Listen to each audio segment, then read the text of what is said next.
nombre de Cristo sobre el que cantamos cada Navidad, uno que nos recuerda que tenemos una gran esperanza. Ya no lloramos como aquellas que no tienen esperanza. Cantemos, cantemos, pues nuestro Emmanuel vendrá muy pronto a nosotras, a su pueblo. Estás escuchando Aviva Nuestros Corazones con Nancy DeMoss Wolgemuth en la voz de Patricia de Saladín. En esta época de Navidad es tan importante cantar y escuchar alabanzas que nos ayuden a fijar nuestros ojos en el verdadero significado de la encarnación de Jesús. Uno de esos himnos se titula Oh ven Emmanuel. Oh ven, oh ven, bendito Emmanuel, de la maldad rescata a Israel, que llora en triste desolación y esperanciosa su liberación. Hoy Nancy nos ayudará a conocer el trasfondo de este himno, de modo que pongamos nuestra mirada en Jesús, Dios con nosotros.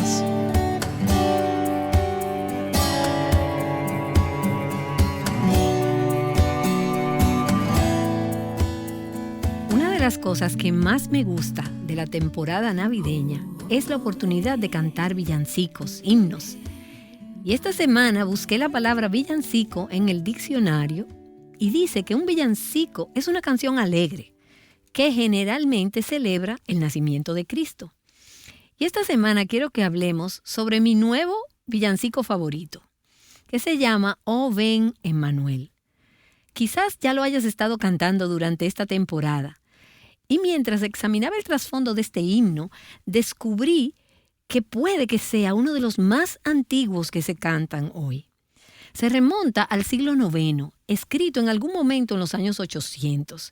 Y no sabemos quién lo escribió, no conocemos su autor, pero obviamente fue alguien que tenía un gran conocimiento de las Escrituras, tanto del Antiguo como del Nuevo Testamento, porque hay muchas referencias a pasajes del Antiguo y del Nuevo Testamento en el himno. Y este himno, Oh ven, Emmanuel, fue escrito originalmente en latín. Tenía 7 estrofas, la mayoría de las cuales no cantamos hoy en día y la mayoría de las cuales no nos son familiares.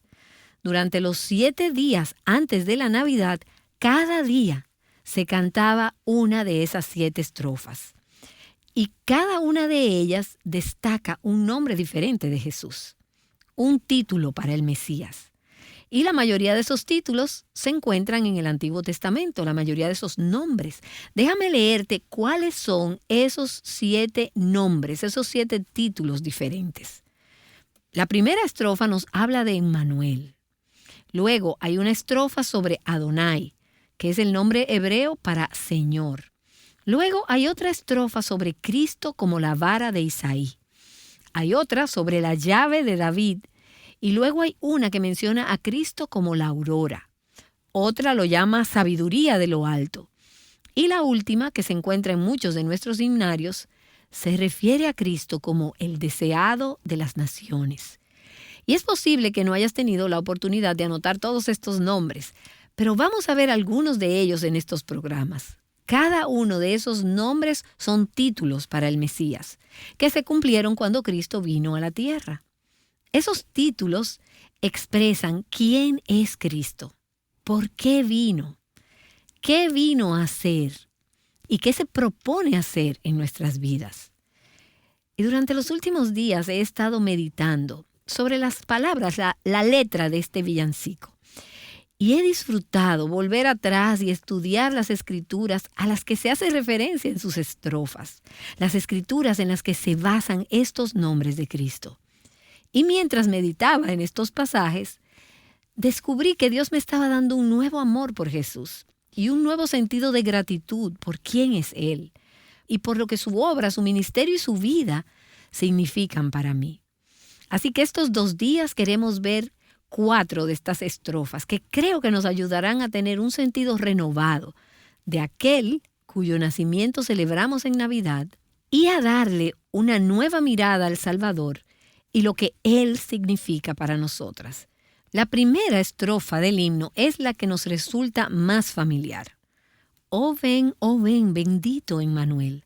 De la maldad rescata a Israel, que llora en triste desolación y espera ansioso su liberación. Y la imagen que tenemos aquí es de los hijos de Israel en cautiverio en Babilonia. Ellos estaban de luto, estaban solos, estaban en el exilio, estaban lejos de su tierra natal. Y ellos estaban viviendo en un lugar al que realmente no pertenecían. Estaban en una cultura ajena a su fe, una cultura que no conocía ni honraba a Jehová como se les había enseñado a hacerlo. Fue una temporada en la que la vida era difícil. Y las palabras de esta estrofa expresan ese anhelo del pueblo judío por ser liberado. Y ese Mesías era el que Dios había prometido durante siglos, el que vendría y liberaría a su pueblo, el que los rescataría de su cautiverio. Y la canción, el himno, expresa un anhelo. Ven, ven bendito Emmanuel y hazlo. Y el coro es una declaración de fe, de seguridad y alabanza, de que el Mesías vendría. Cantad, cantad, pues vuestro Emmanuel vendrá a ti muy pronto, Israel. Oh Israel, es una promesa. Y Emmanuel es un título para el Mesías que se encuentra por primera vez en Isaías capítulo 7, versículo 14, donde leemos, He aquí, una virgen concebirá y dará a luz un hijo, y le pondrá por nombre Emmanuel. Emmanuel, como muchas de ustedes saben, es la palabra hebrea que significa Dios con nosotros. Dios con nosotros. Fue una promesa dada a Acaz, que era rey de Judá, quien estaba aterrorizado porque estaba siendo amenazado por una alianza de 2 ejércitos del norte, procedentes de Siria y de Israel. Y Dios envió una promesa a Acaz por medio del profeta Isaías. La promesa de que Acaz no tenía nada que temer, pues los enemigos de Dios serían derrotados, por lo que no debería estar atemorizado. Y Dios le dio a Acaz una señal de que su promesa se cumpliría. Y la señal era que una mujer que nunca había tenido un hijo quedaría embarazada, daría a luz un hijo, y antes de que ese niño tuviera la edad suficiente para saber lo que estaba bien o mal, cuando el niño era un pequeño de 2 o 3 años, la amenaza de los ejércitos enemigos desaparecería y los ejércitos se irían.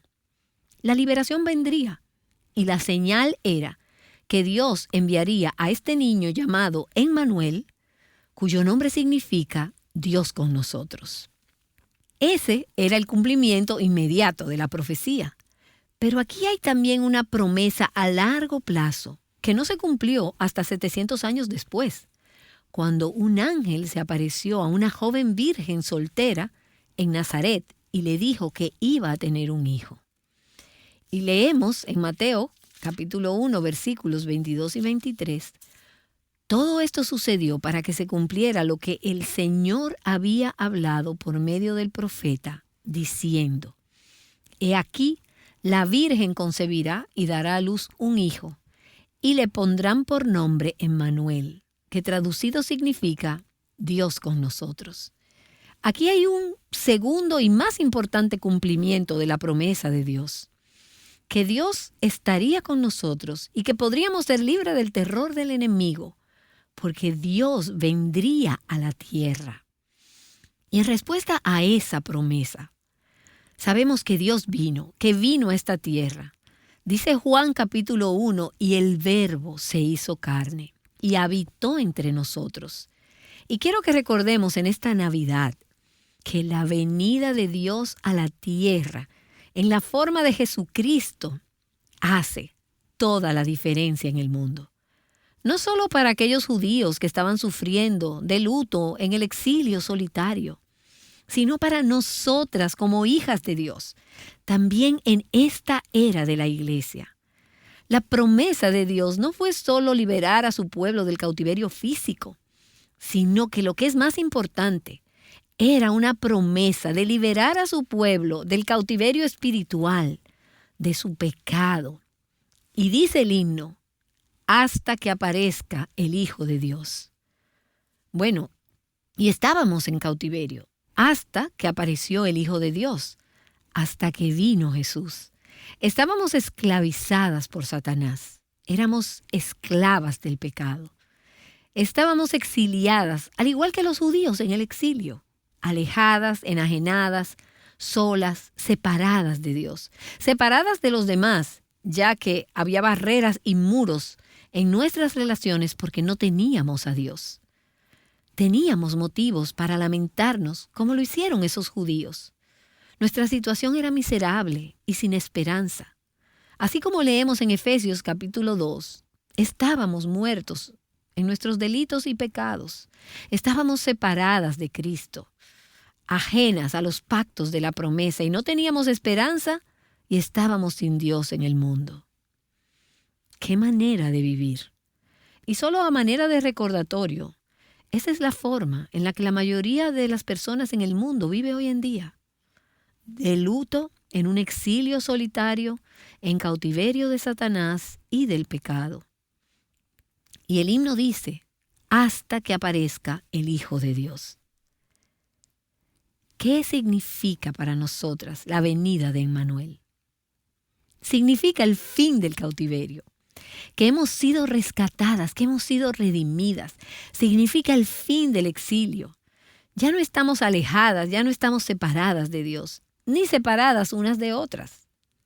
Efesios 2 nos sigue diciendo, así pues, ustedes ya no son extraños ni extranjeros, sino que son conciudadanos de los santos y son de la familia de Dios. ¿Sabes lo que me dice eso a mí? Estamos de regreso, en casa, ya no en una tierra extranjera, sino de regreso en casa con Dios. Cuando llega Emmanuel, es el fin de la soledad. Significa que Dios está con nosotras. Y no sé tú, pero mi corazón me dice, si Dios está conmigo, ¿qué más y a quién más debo tener? Sí, Dios está conmigo. Cuando Jesús dejó esta tierra y regresó al cielo, le dijo a sus discípulos, y recuerden, yo estoy con ustedes, Emmanuel, todos los días hasta el fin del mundo. La venida de Emmanuel significa que podemos regocijarnos, y no solo porque Emmanuel viene, sino porque Emmanuel ha venido. Y ya no lloramos como los que no tienen esperanza. Y entonces, luego hay otra estrofa, una estrofa sobre la vara de Isaí. Y esta estrofa tiene un tono de triunfo, un tono de victoria. A menudo cantamos este himno en un tono menor. A veces lo cantamos muy despacio y de una manera un poco suave, un poco más suave. Y está bien, pero cuando escucho esta estrofa, yo quiero cantarla con un poco más de tempo y un poco más de optimismo, porque hay un sonido de victoria, un sonido de alabanza. Y el autor del himno dice, oh ven, vara de Isaí. La vara de Isaí. Ese es el título para referirse a Cristo. Y en un momento vamos a examinar el Antiguo Testamento para ver qué significa eso. Esto es lo que hará la vara de Isaí según el himno. El himno dice, oh ven, vara de Isaí, libera a los tuyos de la tiranía de Satanás. Salva a tu pueblo de las profundidades del infierno y dales la victoria sobre la tumba. Y cuando leí esto por primera vez, esta estrofa, y comencé a pensar en ella, me pareció que esta vara de Isaí estaba hablando de una poderosa vara real, de un cetro real. Si algo o alguien va a liberar a las personas de la tiranía, va a salvar a su gente, a su pueblo de las profundidades del infierno, les va a dar la victoria sobre la tumba, viene a mi mente esta imagen de un cetro de oro, de un cetro real. Y pensé que tal vez este es el cetro o la vara con la cual Jesús ejecuta juicios sobre sus enemigos. Pero al examinar la referencia a la vara de Isaí en el Antiguo Testamento, obtienes una imagen totalmente diferente. Y si buscas en tu Biblia Isaías capítulo 11 y veremos el origen de la frase la vara de Isaí, este pasaje es una profecía que habla de la venida del Mesías y dice en el versículo 1, entonces un retoño brotará del tronco de Isaí y un vástago dará fruto de sus raíces. Saldrá una vara de Isaí. Isaí, si recuerdas, fue el padre de David, del rey David, quien fue el segundo rey de Israel. Isaí procedía de una familia desconocida. Sin embargo, fue un antepasado de Jesús. Y pienso que la implicación de este pasaje es que Jesús nació en una familia pobre y desconocida. Llegó de la familia que venía del linaje de Isaí. Él no salió de una línea real, de la familia real. Y dice la Escritura, saldrá una vara de Isaí. Y esa palabra vara también podría traducirse como rama o brote. Algunas de sus traducciones diferentes pueden decirlo de esa manera, una rama o una vara. Y ambas palabras en el idioma original hablan de algo que es débil, que es pequeño, que es tierno. Y eso me recuerda otro pasaje del libro de Isaías que es familiar para la mayoría de nosotras. Y está en el capítulo 53, en el versículo 2, que nos dice, refiriéndose a Cristo y a esa vara, creció delante de él como renuevo tierno, como raíz de tierra seca. No tiene aspecto hermoso, ni majestad para que lo miremos, ni apariencia para que lo deseemos. Él era como un brote tierno, una vara, una rama, no un gran cetro real que viene triunfante para gobernar a sus enemigos, sino solo un brote, una tierna ramita, por así decirlo. Y esta frase, la vara o el vástago de Isaí, está en contraste con lo que vemos en el capítulo inmediatamente anterior. En el último párrafo de Isaías capítulo 10, donde los enemigos de Dios se comparan con ramas fuertes y altas que se elevan sobre la tierra. Y se nos dice que en última instancia Dios los va a derribar. Pero en contraste con esas ramas orgullosas y elevadas, se compara entonces a Jesús con una rama tierna. Verás, Cristo vino a esta tierra en humildad. Él fue despreciado, Él fue rechazado. Él murió la muerte de un criminal, una ramita rota. Pero como vemos a través de todo el hilo de las Escrituras, esa ramita finalmente triunfará sobre esos árboles altísimos, sobre los enemigos de Dios. Y puedes ver cómo sucede esto si continúas leyendo ahí en Isaías capítulo 11. En los versículos 1 y 2 dice, entonces un retoño o una rama brotará del tronco de Isaí, y un vástago dará fruto de sus raíces. Versículo 2, y reposará sobre él el Espíritu del Señor. Y luego ahí la segunda parte del versículo 4 nos dice, herirá la tierra con la vara de su boca y con el soplo de sus labios matará al impío. Esa ramita se levanta para golpear la tierra con la vara de su boca y para matar al impío con el aliento de sus labios. ¿Y cómo sucede esto? Bueno, el versículo 2 nos dice que es el poder del Espíritu Santo, el Espíritu de Dios que viene sobre el Señor Jesús. Y también vemos esta idea en el Nuevo Testamento. Por ejemplo, en la segunda carta a los Tesalonicenses, en el capítulo 1, en el versículo 7, se nos dice que cuando el Señor Jesús se ha revelado desde el cielo, con sus poderosos ángeles en llama de fuego, Él va a dar retribución a los que no conocen a Dios y a los que no obedecen al Evangelio de nuestro Señor Jesús. Y Hebreos capítulo 2 nos dice que Jesús compartió nuestra humanidad.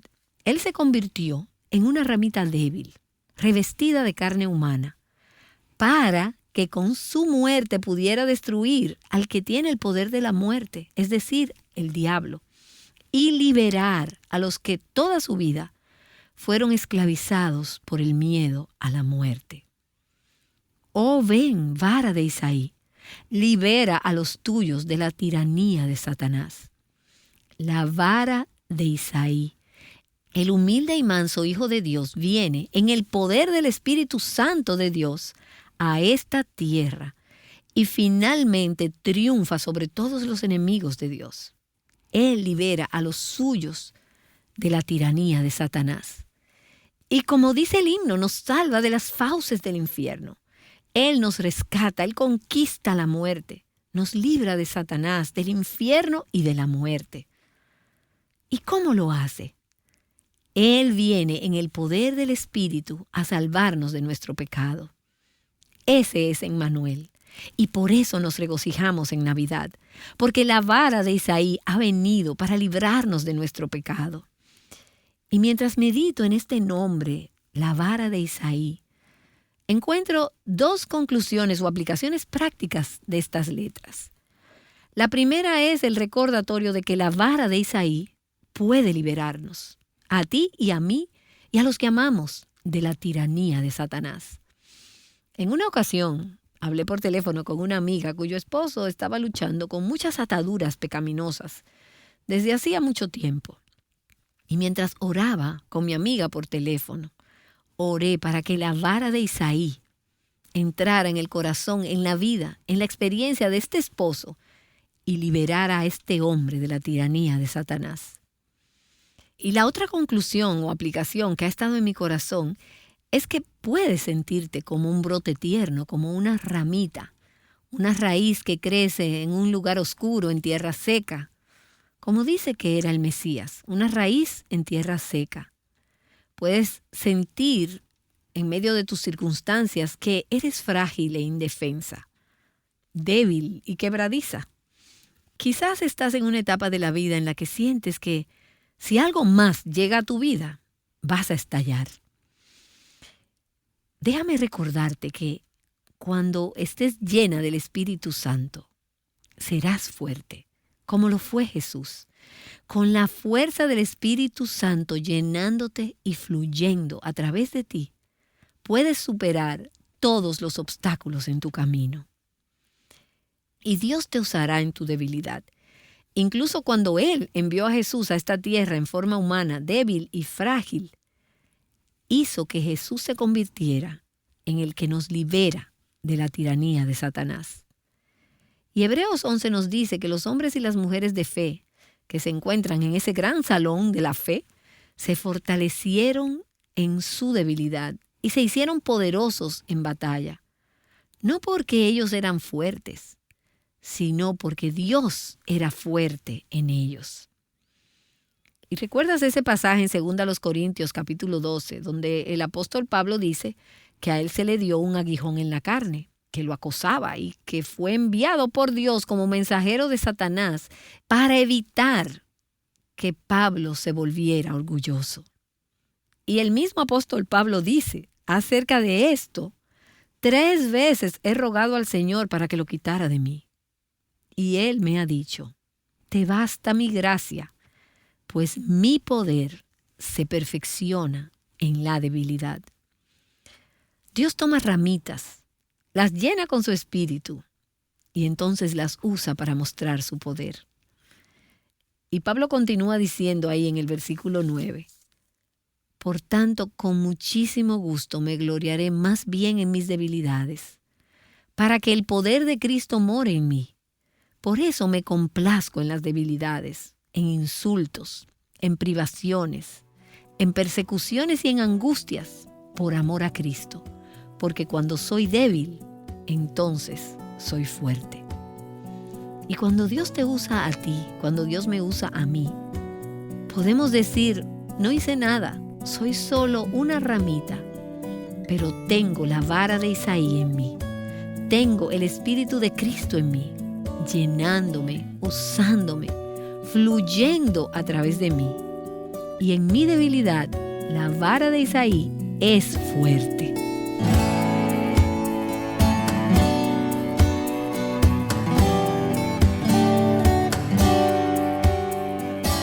Nancy DeMoss Wolgemuth ha estado compartiendo contigo la primera parte de su enseñanza titulada Oh ven Emmanuel.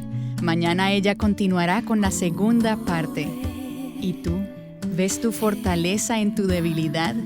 ¿Y anhelas el regreso de Emmanuel? Cantemos porque nuestra liberación, nuestra salvación es segura. Oh ven, glorioso Rey de Sión, y ten tu trono en cada corazón. Disipa toda la oscuridad y enséñanos tu santa voluntad. Ven, ven, ven, Emmanuel.